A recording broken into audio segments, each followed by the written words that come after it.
नमस्कार, मैं Uday Shankar. News bioscope में आप सबों का स्वागत है। सबसे पहले बात करेंगे बिहार की। तो बिहार में अभी भी के पाठक प्रकरण को लेकर सियासत गर्म है और इस प्रकरण पर जमकर सियासत हो रही है। तरह तरह के बयान आ रहे हैं। आरजेडी की तरफ से कभी सुधाकर सिंह बयान दे रहे हैं, जेडीयू के मंत्रियों पर हमला बोल रहे हैं। तो वहीं अब देखने वाली बात यह है कि शिक्षा मंत्री जो चंद्रशेखर हैं, हालांकि वो कह रहे हैं कि वो इस पे लेकर विचार कर रहे हैं और बताया जा रहा है कि एक दिन पहले ये चर्चा काफी तेजी से चल रही थी कि वो इस्तीफा दे सकते हैं, लेकिन अभी तक ऐसा हुआ नहीं है। और क्या कुछ चल रहा है इस पर और आने वाले दिनों में इस मामले को लेकर क्या कोई खटास आने जा रही है दोनों गठबंधन दलों के बीच, इन तमाम सवालों के जवाब जानने के लिए हम सीधे चलेंगे पटना हमारे वरिष्ठ सहयोगी एसके राजू के पास और जानेंगे उनसे। एसके राजू, जिस तरह से इस प्रकरण को लेकर अभी भी सियासत हो रही है, जानकारी मिल रही है कि सुधाकर सिंह ने भी जमकर हमला बोला है के पाठक पर और उनके पूर्व के विभाग में जहां जहां वो खनन विभाग, शराब विभाग, मद निषेध में थे, उनकी कार्यशैली को लेकर भी सवाल खड़े किए हैं। नहीं, देखिए उदय, के पाठक का जो प्रकरण है वो पिछले 72 घंटे से बिहार की सियासत में या फिर बिहार की फिजा में जो है वो राजनीतिक फिजा में वो तैर रहा है। और ये पूरा एक ऐसा मामला है जिस मामले को लेकर न सिर्फ सरकार की फजीहत हो रही है, बल्कि आईएएस एसोसिएशन भी इस पूरे मामले को गंभीरता से ले रहा है। वहीं दूसरी तरफ जो जदयू कोटे के मंत्री हैं, उनका ये मानना है कि के पाठक जो है ऊपर तरीके से उनकी छवि ईमानदार अधिकारी की रही है, लिहाजा चंद्रशेखर को इस पूरे मामले को कटाक्षेप करना चाहिए। लेकिन देखिए, बहस दरअसल का मुद्दा ये नहीं है। बहस का मुद्दा ये है कि के पाठक कई विभाग में रहे हैं, काफी कड़क अधिकारी के रूप में उनकी पहचान रही है। मद्य निषेध विभाग में भी अभी थे और मद्य निषेध विभाग से ही उनको चार्ज जो है सो शिक्षा विभाग का दिया गया है और यहाँ पर वो अपर मुख्य सचिव बने हैं। तो असल में बिहार में जो शिक्षा व्यवस्था, शिक्षा विभाग की जो स्थिति थी, उसको लेकर के कहीं ना कहीं से राज्य सरकार को पूरी तरीके से फजीहत का सामना करना पड़ रहा था। और आपको ये पता है कि नीतीश कुमार जब 2005 में सत्ता में आए थे, तो उस समय से लेकर के अभी तक उन्होंने शिक्षा की स्थिति को बद से बदतर बना दिया था। और उस छवि से अब नीतीश कुमार बाहर निकलना चाह रहे हैं, लिहाजा के पाठक जैसे अधिकारी की प्रतिनियुक्ति जो है वो शिक्षा विभाग में की गई थी। शिक्षा विभाग से पहले के पाठक जहां जहां रहे हैं वहां उन्होंने काफी ईमानदारी से काम किया। इवन की कुछ दिन पहले आपको याद होगा कि जब वो डिपार्टमेंटल मीटिंग दे रहे थे, खनन विभाग में थे उस समय, तो उन्होंने अपने अधिकारियों को गालियां तक दे दी थी और यह कुछ अपशब्द एब्यूसिव वर्ड उन्होंने यूज किया था और यह कहा था कि बिहार के लोगों की इतनी तमीज नहीं है कि वो ट्रैफिक पर भी हॉर्न बजाते रहते हैं। तो इस तरह की बयानबाजी के लिए वो अक्सर सुर्खियों में रहे हैं। लेकिन के पाठक के साथ विशेषता क्या है कि जिस किसी भी विभाग में जाते हैं उस पूरे विभाग में वो एक डिसिप्लिन ला देते हैं। वहां के चाहे अधिकारी हो चाहे कर्मचारी, खुद सीनियर आईएएस अफसर आप अंदाजा लगा सकते हैं कभी वो अपर मुख्य सचिव यानी कि चीफ सेक्रेटरी के रैंक में वो आने वाले दिनों में वो चले जाएंगे।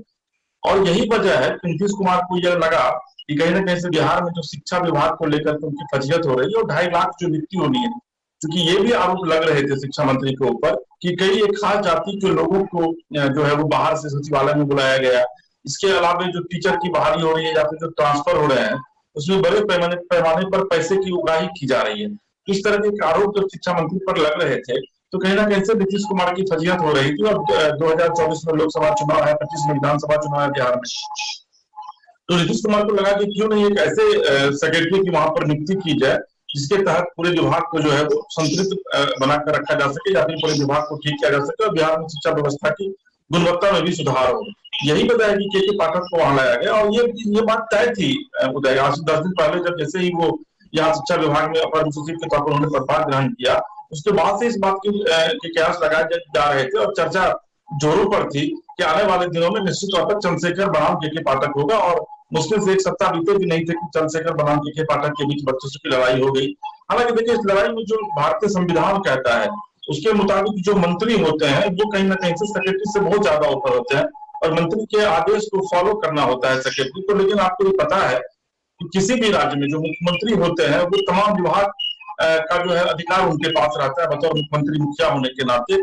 यही वजह है कि बिहार में आप देखे होंगे कि 2005 से लेकर के अभी तक नीतीश कुमार के मात्र चाहे बीजेपी की सरकार में रहे हो या फिर जदयू की सरकार में या फिर आरजेडी की सरकार में, ये देखा गया है कि नीतीश कुमार के सामने किसी भी मंत्री को खुली छूट नहीं थी।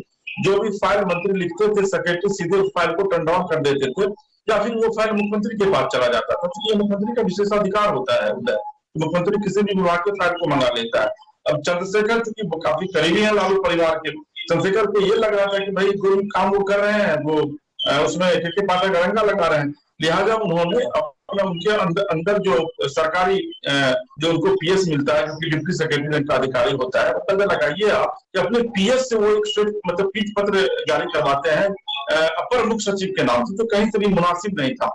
मंत्री खुद चाहते तो उनको बुलाकर बात कर सकते थे, मंत्री खुद चाहते तो अपने से एक लेटर लिख करके उनको भेज सकते थे कि भाई आप इसका जवाब दीजिए। तो उनको ये के पाठक को लगा कि भाई एक जो पीसीएस का जो अधिकारी है बीपीएससी का, वो एक सीनियर आईएएस अधिकारी को एक पत्र लिख रहा है, पत्र जारी कर रहा है। तो यही वर्चस्व की लड़ाई जो वहां पर शुरू होती है और उसका पटाक्षेप अभी तक नहीं हो पाया है। हालांकि कल मुख्यमंत्री ने चंद्रशेखर को बुलाया नहीं था, बल्कि जब चंद्रशेखर लालू प्रसाद यादव से मिलने गए थे तो लालू प्रसाद यादव ने कहा कि आप जाकर के नीतीश कुमार से मिल लीजिए, चूंकि मुख्यमंत्री है, मुखिया है, वही कुछ करेंगे। फिर वहां जाकर के वो मिलते हैं और नीतीश कुमार फिर उनको समझाते हैं या फिर क्या होता है, ये बातें भीतर से छनकर नहीं आई, लेकिन ये बातें तय है कि नीतीश कुमार ने उनकी अच्छी क्लास लगाई है चंद्रशेखर की, क्योंकि चंद्रशेखर से नीतीश कुमार बहुत दिनों से नाराज चल रहे थे। आपको याद होगा कि रामायण की पंक्तियों को लेकर के भी चंद्रशेखर ने सवाल उठाए थे। रामायण को लेकर जो विवाद छिड़ा था वो राष्ट्रव्यापी मुद्दा बन गया था, विवाद बन गया था और उसमें नीतीश कुमार की भारी फजीहत हुई थी। तो नीतीश कुमार चंद्रशेखर को टॉलरेट नहीं कर रहे थे और ये वजह के पाठक जैसे अधिकारी को वहां भेजा गया। और जब यह लगा चंद्रशेखर को कि अब के पाठक के ऊपर भारी पड़ रहे हैं, हालांकि चंद्रशेखर ने अपने बयान को वापस नहीं लिया। उन्होंने कहा कि भाई मीडिया की जो इच्छा है उसको पूरा नहीं होने दिया जाएगा, मीडिया जो अपना काम कर रही है इस पूरे मामले में उसमें मीडिया को सफलता नहीं मिलेगी। लेकिन बात यह है कि चंद्रशेखर पूरे तरीके से घिर गए और कहीं ना कहीं से मुख्यमंत्री से लेकर लालू प्रसाद यादव तक किसी ने उनको सपोर्ट नहीं किया। अंतर उनको लगा कि काम मिलकर करने में ज्यादा फायदा है। लिहाजा चंद्रशेखर के बयान को अगर सुन रहे होंगे तो उन्होंने सीधे तौर पर सरेंडर नहीं किया है, लेकिन सरेंडर के मूड में जरूर है। जी उदय।